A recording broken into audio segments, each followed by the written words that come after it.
A few years ago, I was browsing YouTube and I came across a video titled Digital Devil Saga for Beginners.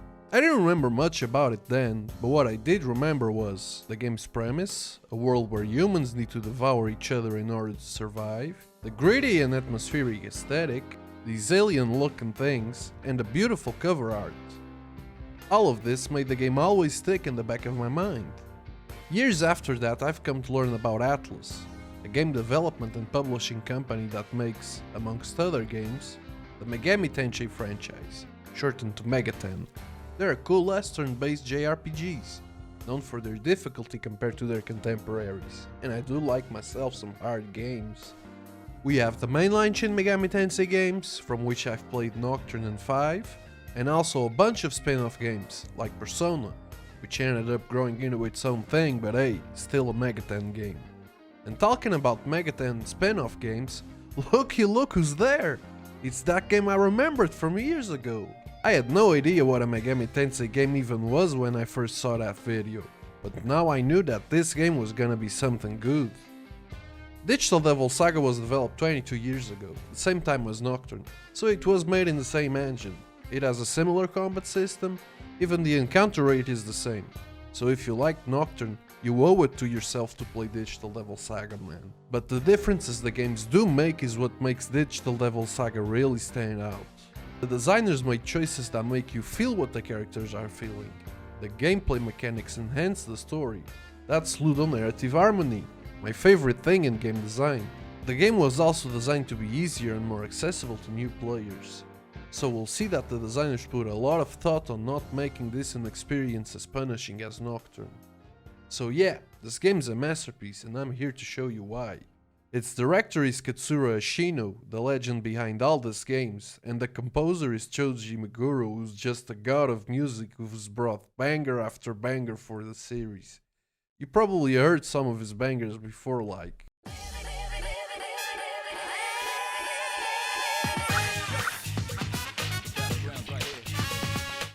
or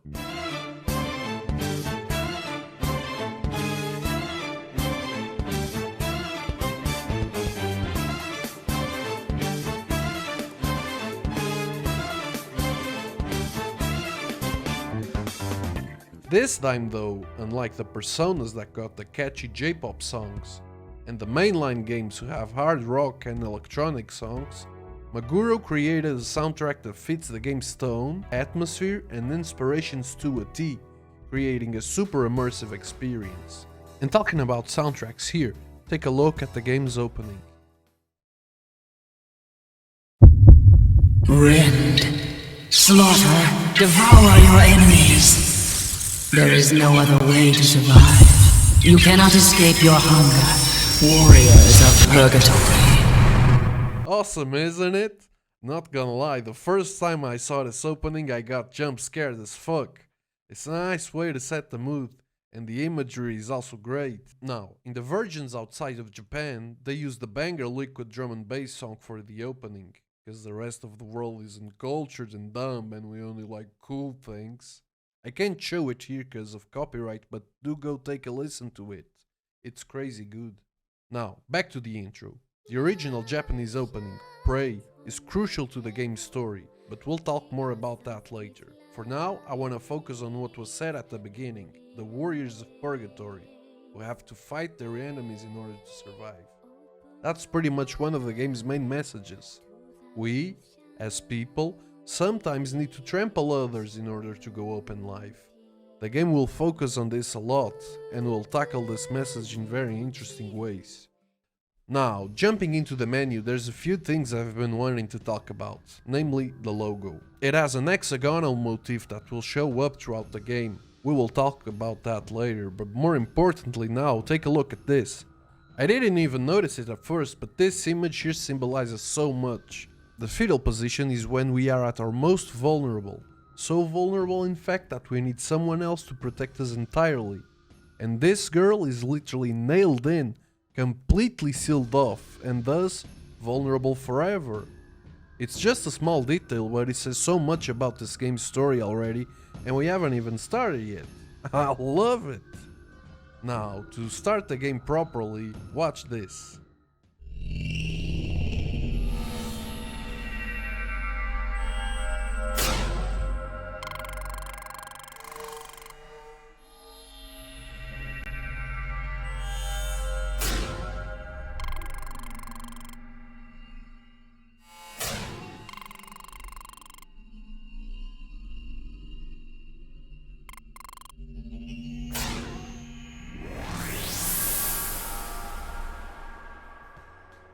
I usually don't enjoy random quotes at the beginning of media, because there's no context and I don't know what the fuck they're talking about or referencing, but this isn't a quote, it's a dialogue, and looking back to it in retrospect is awesome.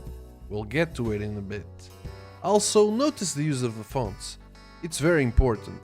There's a lot of mystery and confusion about what's going on from the very beginning, but when everything clicks, well, it clicks, and that's not an easy thing to do.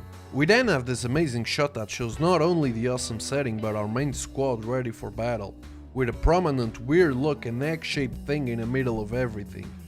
I love this thing. As the game says, there's completely no data on it. It's incomprehensible, Lovecraftian even. But our cast is in the middle of war, and with a flick of a finger our soldiers engage into battle with the opposing force with some great shots. Then, both groups, the Vanguards and the Embryons, who were previously focused on fighting, receive orders from someone even higher up to remove the unidentified object ASAP, or else it will be deemed an act of war. But all of a sudden, a ray of light blasts down from the sky, destroying that thing and spreading rays of light throughout everyone, and the result is, well, see for yourselves.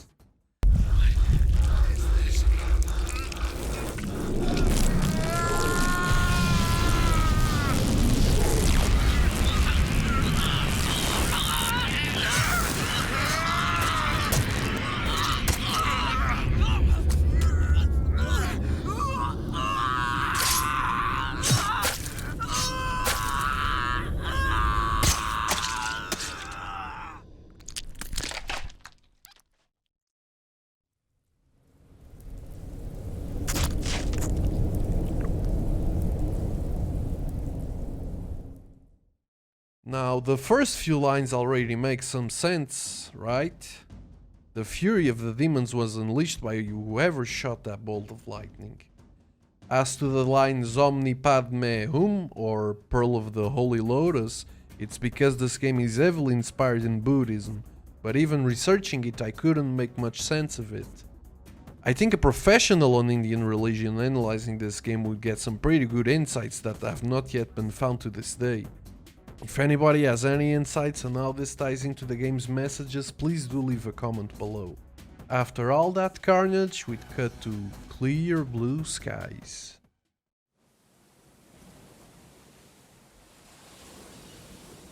Whoa! After waking up and not really understanding what happened, the crew find a body where the egg previously was. It's the girl from the cover, but this time, she emanates an almost holy aura. Heat says he and Surf recognize her and wants to learn more about her, so the plot thickens. By the way, there was also an echo observing us the whole time, cause Japanese games do be like that.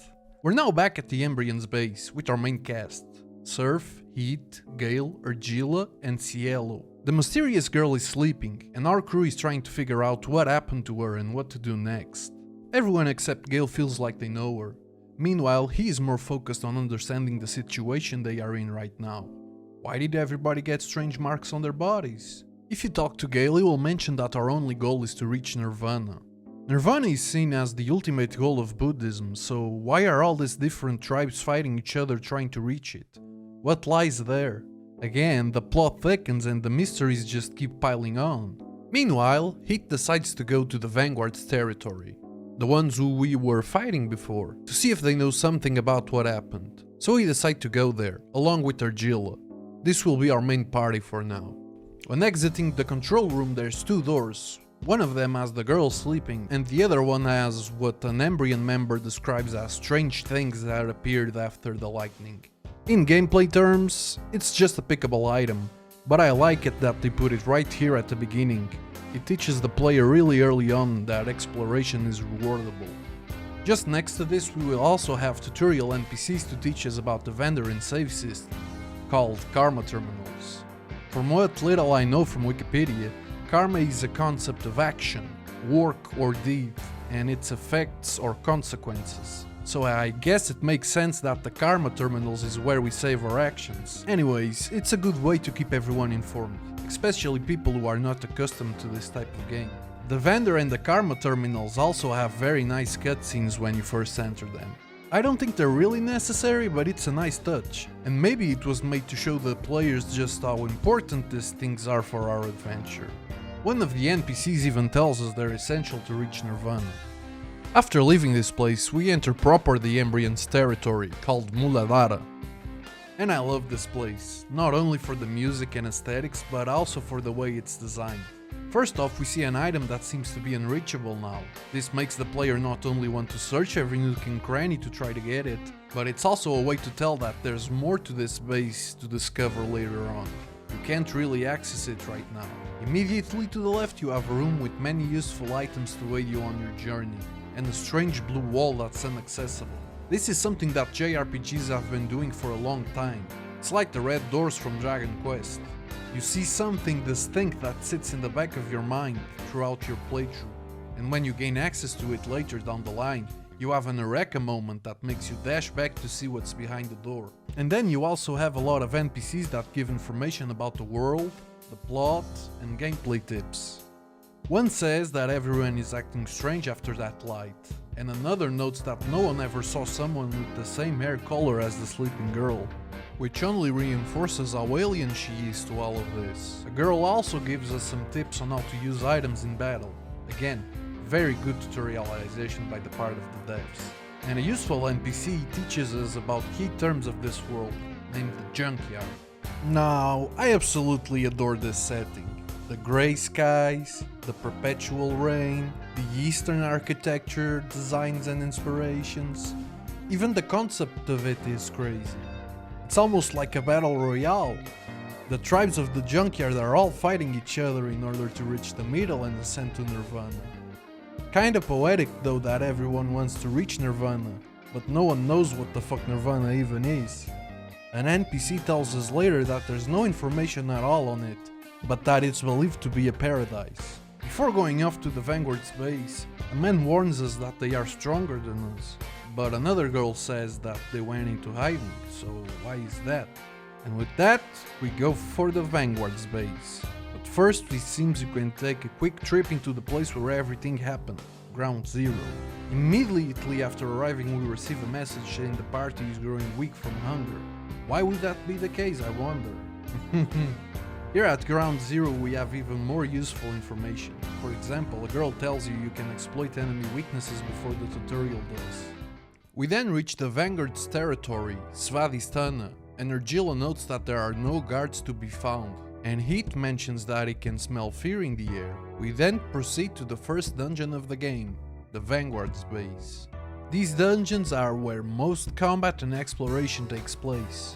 There's always some puzzle or gimmick that you have to solve to proceed, and it's always satisfying when you figure it out. In this dungeon's case, it's simple switches that makes walls go up and down, closing and opening paths. For the first few rooms there are no enemies, which is great to let players learn and explore at their leisure. Now watch this. In the second room, we see a switch, a door and a wall. If you press the switch, the wall goes down and opens another path. But if you look closely, you can notice that there are gaps up there, where you maybe could traverse. So if you leave the wall up and go to the only other possible way, you'll not only find another blue wall that you're probably not gonna forget, but you'll also find an item across the bridge you made by not letting the wall down. Now it's just a matter of going back down and pulling the switch and progressing. This is perfect game design. The designers just told you pretty much everything about this dungeon in just 2 rooms. Now I'm gonna throw out there that I vastly preferred the dungeons here than in Nocturne. They are much simpler but still enjoyable, while Nocturne sometimes can be a hell to go through. But that's not to the game's fault, it was designed to be that way.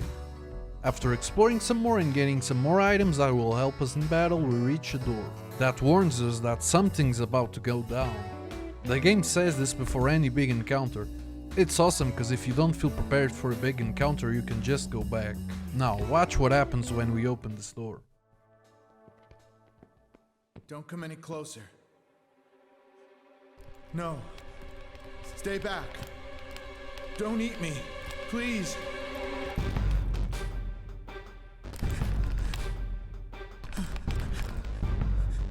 Harley, what are you saying?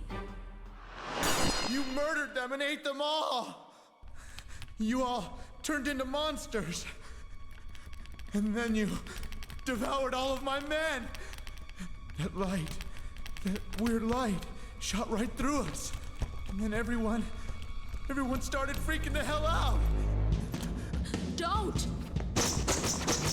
Everyone started attacking each other. You ripped them apart with your bare hands. And then... Stop! Be quiet! God help me! Shut up!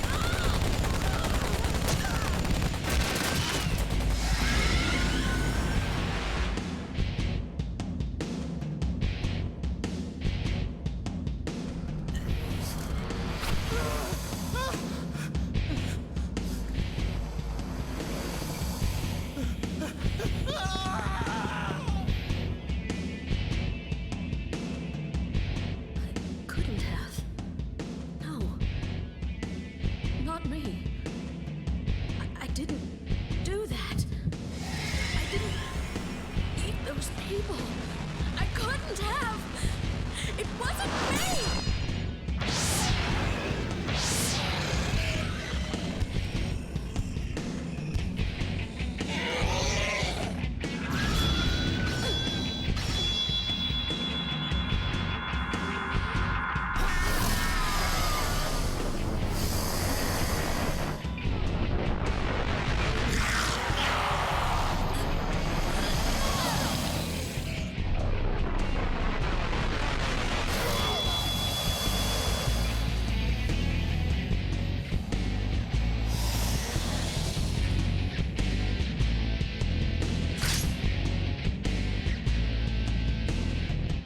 Bro, how can anyone say that this game isn't a masterpiece after watching this? Let's analyze for a bit now, shall we? Our crew has no idea of what happened, but Harley clearly remembers what he saw. Total carnage. He's extremely afraid of us, and that's the main emotion that controls him. When that happens, his eyes change color. And after seeing that what happened is about to repeat, he runs away. Argilla can't believe she could have devoured anyone and is filled with a very strong emotion of guilt. Her eyes turn pink.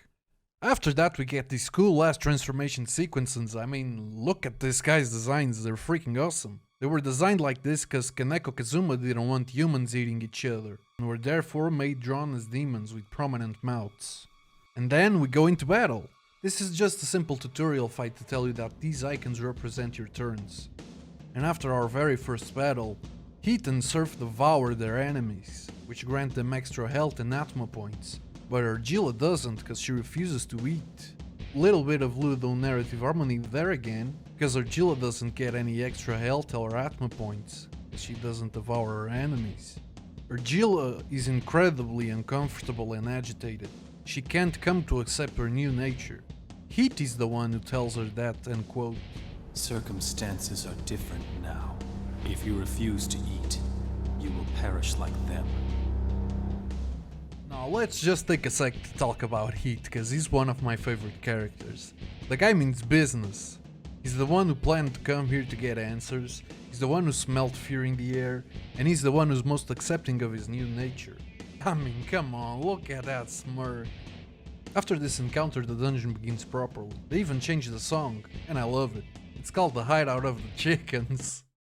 From now on, random encounters will start to appear, and yes, random encounters can be frowned upon and are a somehow outdated game mechanic. I could do the whole edit bit where while I'm talking a random encounter would interrupt me time and time again, but we don't need to do that yet another time just to prove a point. Plus, I think random encounters fit this game pretty well. They are meant to test your strategy and resource management, and they are also a fun way to interrupt the pace, or else the dungeons would be boring as fuck. With the random encounters and the puzzles combined, they're just a bunch of eureka moments stringed together, and that's what games are all about.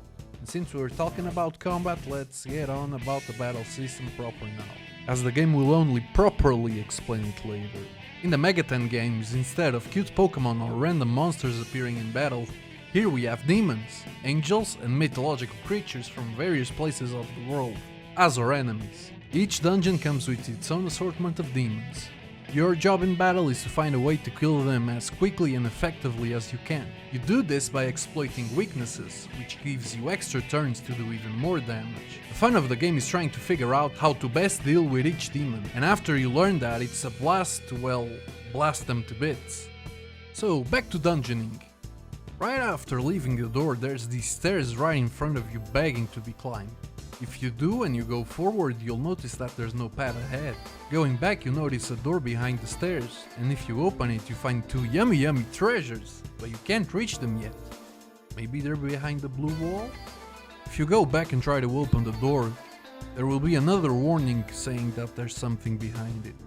But this is not a fight, it's just Harley demanding a soldier to raise the barrier so he can run away. But wait, raise the barrier you said? Hehe. Go back from where you came from and now you'll have access to the switch. There's the guy protecting it.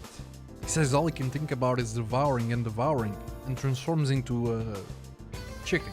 This is just a tutorial fight to show you that you can gain extra turns if you hit the enemy's weaknesses, in case you hadn't noticed yet, and it's a cakewalk. After reaching the next room, there's again stairs right in front of you, this time going down. And there's not one, but two different colored walls. One red, one yellow.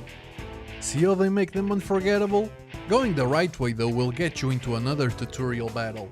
This time teaching you to use void element attacks. They block the enemy's correspondent elemental attack and make them lose their turn. From here on, Heat will probably learn Agi and Void Fire. And the monsters that appear, Pretas and Doggos, are weak to fire. And that's how you design a game. You give the players problems and then the tools to solve them. You then go on to find Harley, again, who runs away like a chicken. I really like its animation, showcases how terrified he really is. For now we just have to follow him around, and it will lead us to a door being locked by someone pressing against it. But that's no problem at all. If you look at the map you realize you just need to go the other way around. We then find Harley, running away for one last time, and we're now in a room where we have a healing station, a karma terminal, and a door that says that something ominous is behind it. It's pretty obvious at this point that this will be a boss fight. Open the door and this happens. Harley, tell us what's going on. That is not important.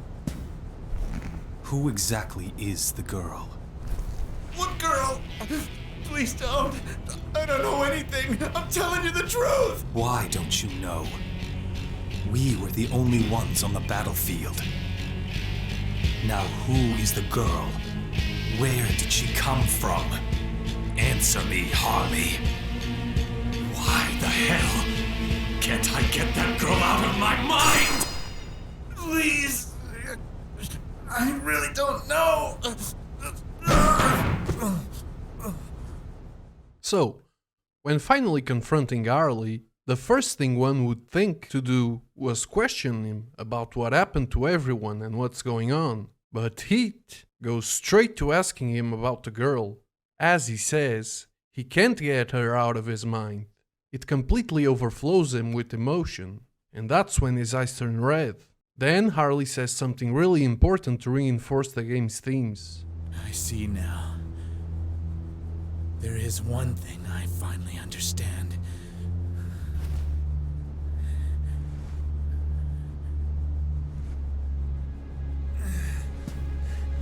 In this world, it's eat or be eaten!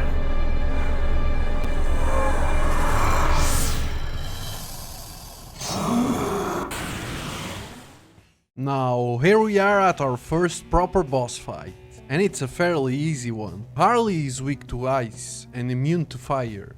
Bosses in JRPGs normally have different phases, where their attack patterns change. In his first phase, he will only do normal attacks. So, in this phase, you should just do as much damage to him as possible. He will then enter his second phase.